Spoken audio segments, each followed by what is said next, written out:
Though I always acknowledge I could be wrong, I believe demonic possession was a genuine problem in Europe in the 1600s.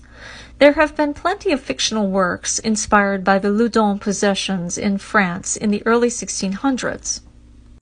The most famous of which is The Devils of Loudun by Aldous Huxley, which portrays priest Urbain Grandier as railroaded and executed out of jealousy and spite.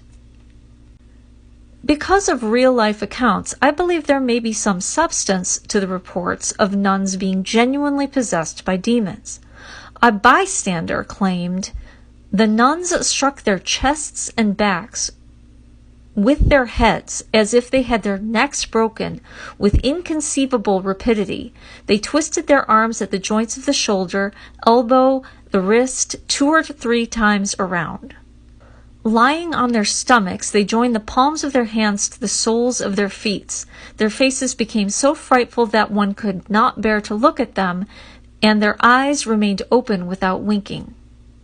Their tongues issued suddenly from their mouths, horribly swollen, black, hard, and covered with pimples. Yet while in this state, they spoke distinctly. They threw themselves back until their heads touched their feet and walked in this position with wonderful rapidity for a long time.